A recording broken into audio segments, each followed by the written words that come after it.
Bonjour tout le monde, nous voici dans le module 7.2, causes physiques, psychiques, énergétiques et spirituelles.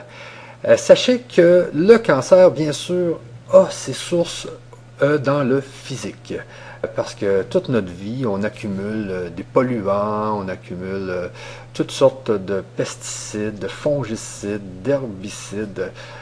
Dans l'eau, il y a du chlore, vous savez, il y a toutes sortes de pollutions qu'on accumule dans notre corps. Sachez que le mercure reste très très longtemps dans le corps. Quand on mange des poissons comme le thon et tout ça, c'est rempli de mercure. Alors, le corps se remplit de polluants et quand même réussit à maîtriser tout ça. Mais souvent, ce qui peut déclencher un cancer, parce que moi je l'ai écouté quand même 3 fois ce module et j'ai bien compris, souvent c'est un choc émotionnel qui est vécu 3 à 6 mois avant l'apparition du cancer. Et c'est un choc émotionnel souvent qui est vécu dans l'isolement. Alors les gens ne savent plus trop quoi faire avec le choc qu'ils ont. Par exemple, ça peut être une séparation, ça peut être la mort de quelqu'un, ça peut être n'importe quoi. Un choc vraiment qui est assez puissant, qui va venir mettre le feu aux poudres. Donc, qui va arriver dans le corps et puis qui va soudainement allumer les cellules cancéreuses et faire en sorte que la tumeur va se développer. Alors, vous allez voir dans ce module dans ce sous-module, tout en détail, tout ce qui est les causes physiques, psychiques, le stress, à quel point le stress peut avoir un rapport là, dans l'apparition des fameux cancers, toutes les causes aussi énergétiques et même spirituelles. Alors ce sous-module est vraiment complet. On peut voir ici un peu là, tout, un peu de quoi on va parler dans ce sous-module. Alors, c'est vraiment complet. Et moi, dans ce sous-module, j'ai décidé de vous présenter le conseil de la fin du docteur Bodin. Alors, on peut aller voir justement qu'est-ce que le docteur Bodin a à nous dire à la minute 59.4. Alors, on se souvient bien ici que ici, c'est les minutes auxquelles vous allez découvrir ce sujet. Alors, à la minute 1.03, vous découvrez toutes les causes physique du cancer dans l'ordre d'importance. C'est vraiment, ce module est vraiment complet. Vous devez absolument voir ce module, que ce soit pour la prévention ou que vous avez actuellement le cancer. Ce module est très important.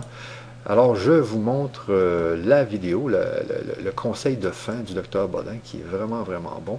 Et puis, sachez que vous avez toujours accès à un livret qui est un résumé complet de la vidéo.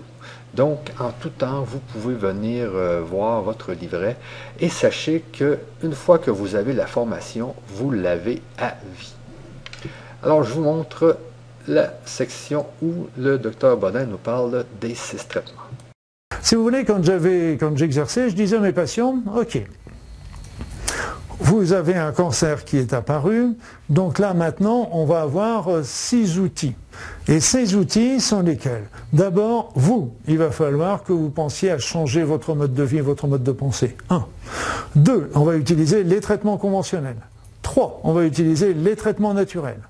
4. On va travailler aussi sur le côté psychologique, stress, choc émotionnel, etc. 5. On va traiter sur le plan énergétique, voir les blocages énergétiques, recharge énergétique, etc. Et 6, moi je vous engage aussi à réfléchir, à penser un petit peu au sens de votre vie, quel est le sens que vous donnez à votre vie, quel est le sens que vous donnez à la vie d'une manière générale. Donc vous voyez, c'est qu'il y a 6 aspects à travailler de concert. Et ça, c'est très important, parce que j'ai trop vu, trop souvent, des personnes qui sont venues à mon cabinet parce qu'ils m'ont dit, waouh, ça fait 6 mois, ça fait 1 an qu'on est en train de travailler, j'ai été opéré, on m'a fait de la chimio, on m'a fait de la radiothérapie, que sais-je, et puis là, on s'aperçoit que ça ne marche pas et le cancer reprend, on n'a plus de traitement, est-ce que vous auriez un traitement naturel à nous proposer? Bien sûr, il y a toujours des traitements naturels à proposer. On ne sait pas si, on en reparlera avec eux, si ça donnera le résultat escompté, mais ce que je trouvais toujours dommage, c'est que d'attendre que l'un échoue pour en faire un autre. Alors que si on avait fait les deux ensemble, on aurait multiplié les chances de réussite. Je vous l'expliquerai au niveau des traitements. Donc il y a 6 niveaux de traitement, et ces 6 niveaux de traitement doivent être pris dans leur globalité. Alors il n'y a pas besoin non plus de tout changer d'une manière du jour au lendemain, mais de progressivement, un par un, installer différentes choses dans sa vie. Et c'est comme ça qu'on va réussir, avec tous ces outils, à comprendre la maladie du cancer et surtout à l'amadouer et à la faire revenir dans le droit chemin. Alors, le mot ici, le mot important, c'est multiplier. Si on fait les traitements en même temps, on multiplie les chances, on ne les additionne pas, on les multiplie. Alors, en espérant que ce petit conseil vous a bien aidé. À la prochaine!